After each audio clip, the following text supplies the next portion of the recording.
Baik, kali ini kita akan membahas sebuah proses ya, yaitu proses terbentuknya hujan ya. Proses ini berkaitan dengan perubahan wujud yang dipelajari di kelas 5 ya, di sekolah dasar. Nah, yang pertama ada proses penguapan ya. Proses penguapan dalam siklus hujan ini ya, siklus air atau proses terbentuknya hujan ini ada dua jenis penguapan ya yang akan sering ditemui dalam gambar-gambar proses terbentuknya hujan. Yang pertama ada istilah evaporasi, ya, evaporasi, dan yang kedua adalah transpirasi. Nah, perbedaannya apa? Kalau evaporasi, ya, ini adalah proses yang terjadi penguapan penguapan yang terjadi di luar tumbuhan, ya, di luar tumbuhan. Misalnya penguapan di sungai akibat air yang terkena sinar matahari, atau penguapan di air laut yang terjadi sinar matahari dan sebagainya, ya.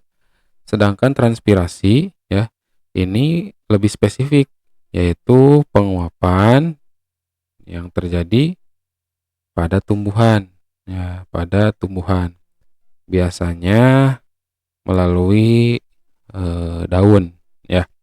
Biasanya uap air keluar melalui daun. Jadi dalam tumbuhan itu ada gutasi kan ya, ada transpirasi. Nah, kalau transpirasi ini keluarnya air dalam bentuk uap pada tumbuhan. Jadi dua istilah ini ya sama-sama penguapan, hanya terjadinya berbeda ya. Nah, kemudian penguapan ini sebagaimana kita ketahui ya, merupakan perubahan wujud dari zat cair menjadi zat gas ya, dari wujud cair menjadi gas. Nah, ya. Jadi zat cair menjadi gas itu penguapan namanya, ya. Nah, selanjutnya dalam proses terbentuknya hujan, ini adalah sebuah siklus. Jadi bisa dimulai dari dalam menjelaskannya bisa dimulai dari mana saja.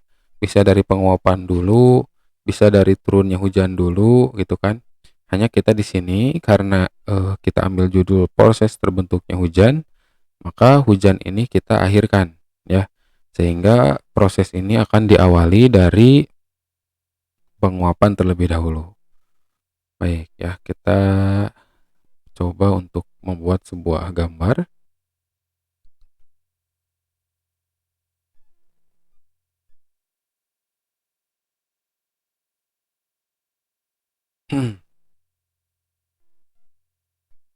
Pertama ya, tadi kita membahas tentang transpirasi ya, yaitu tumbuhan ya, pohon-pepohonan ya yang mengeluarkan uap air ya, karena dari akarnya itu dia mengambil air dan zat hara, kemudian air yang lebihnya itu dikeluarkan melalui proses transpirasi ya, proses transpirasi.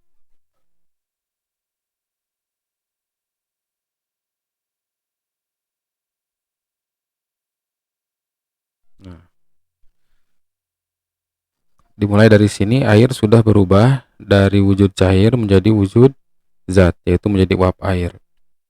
Kemudian transpirasi ini juga ditemani ya tadi oleh evaporasi ya, yaitu penguapan yang terjadi di luar tumbuhan.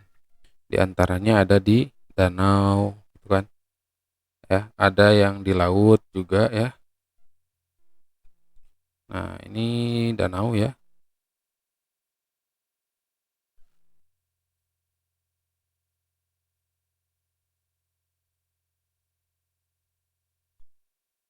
dari air danau ini dan air laut ini ya. Ini danau, ini laut. Nah, di sini terjadi proses penguapan juga ya. Seperti di sini hanya berbeda istilahnya ya. Istilahnya adalah evaporasi ya, sebagaimana yang kita ketahui tadi ya. Evaporasi.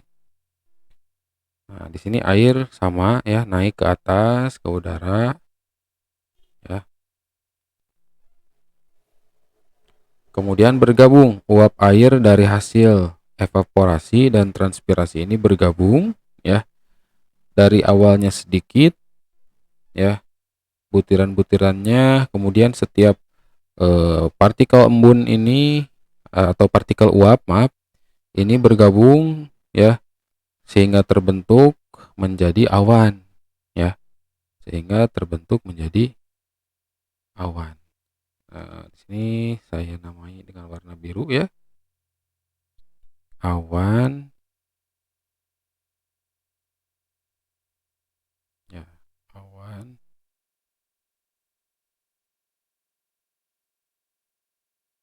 Tadinya awannya tidak terbentuk besar langsung ya, tapi dari kecil dulu, kemudian semakin besar, semakin terkumpul ya. Nah, proses ini dinamakan dengan istilah kondensasi. Nah, ya, jadi kondensasi ini adalah peristiwa pembentukan awan ya.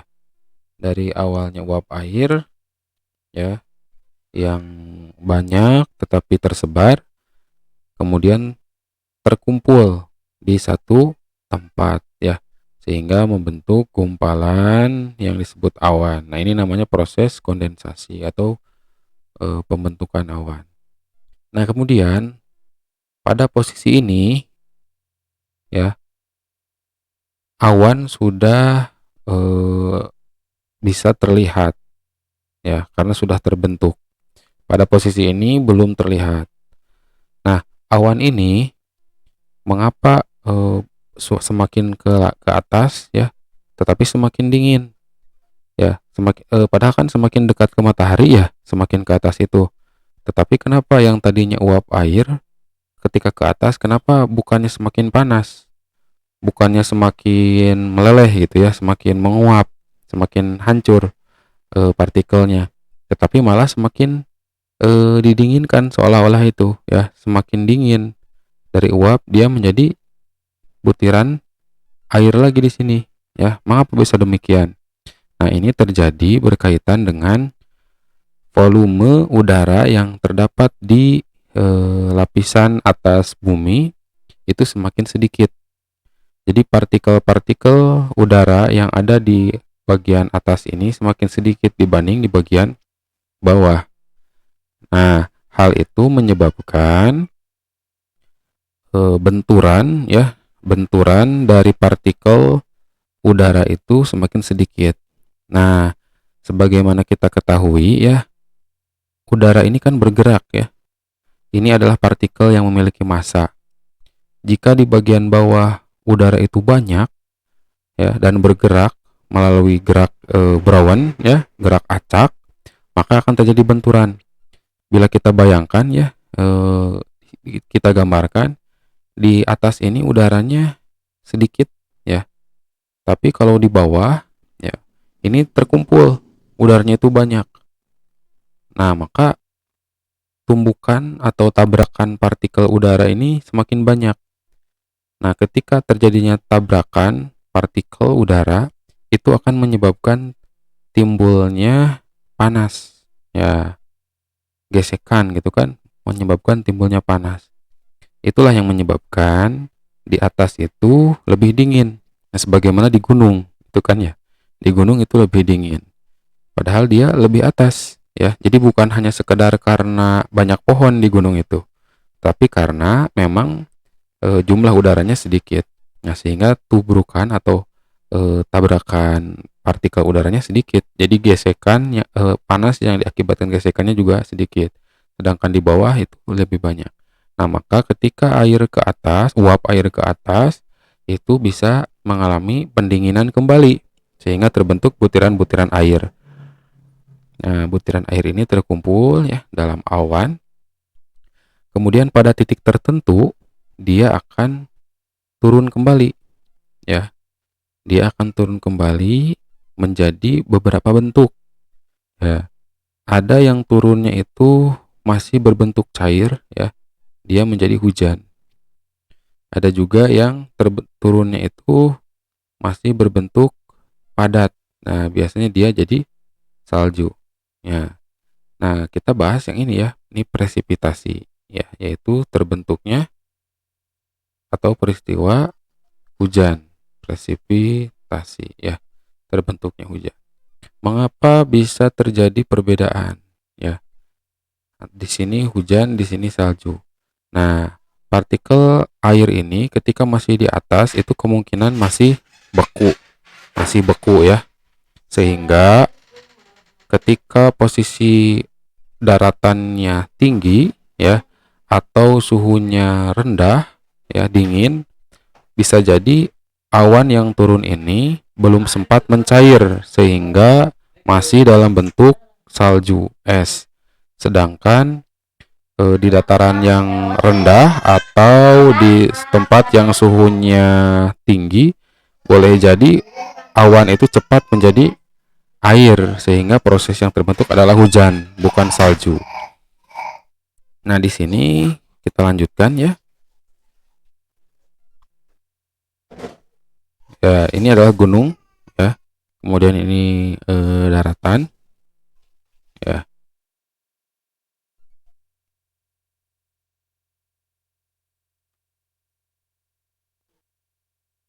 Ya, kemudian kita gambarkan lagi ini.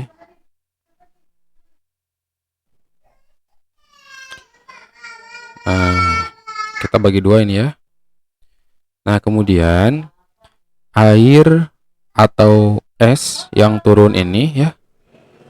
Air yang turun ini dia akan jatuh, ada yang jatuhnya ke daratan ya.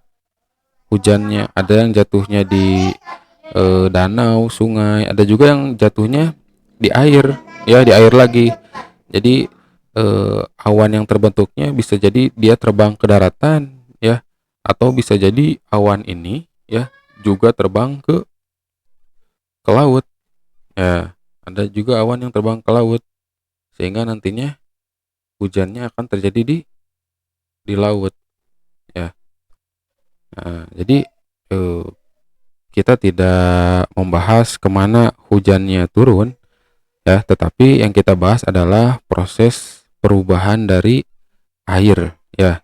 Pertama dari evaporasi dan transpirasi, kemudian terbentuknya awan ya, kemudian terbentuknya hujan. Nah, setelah turun hujan ya, air akan meresap ke dalam tanah. Sebagian akan jatuh di danau atau sungai. Dan sebagiannya lagi, ya, ini bisa jadi sebagian paling besarnya itu adalah jatuh di laut ya. Jadi hujannya itu bisa langsung ke laut dan nanti di laut dia langsung menguap lagi secara langsung. Nah, sedangkan untuk air yang turunnya di daratan ini prosesnya panjang lagi ya. Kenapa? Karena dari daratan ini dia akan mengalami infiltrasi ya, akan mengalami infiltrasi. Nah, infiltrasi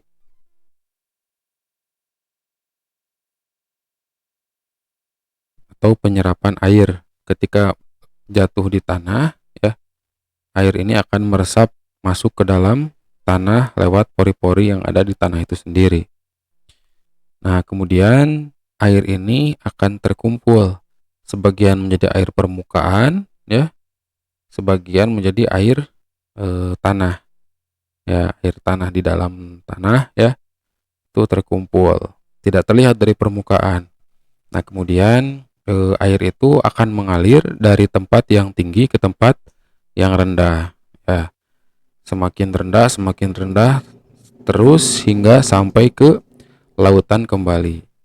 Nah, begitulah seterusnya ya, setelah air sampai di danau atau di laut atau di tempat yang memungkinkan untuk terjadinya penguapan, maka air tersebut akan mengalami penguapan kembali ya.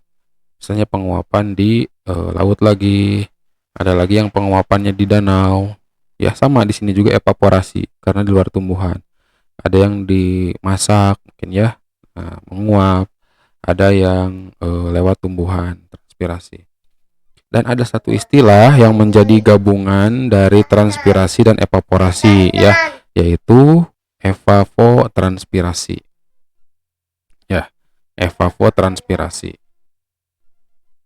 Saya tulis di sini ya, evapotranspirasi. Nah, evapotranspirasi ini merupakan istilah gabungan ya untuk proses evaporasi dan transpirasi. Nah, mungkin itu yang bisa saya sampaikan. Semoga bermanfaat. Terima kasih.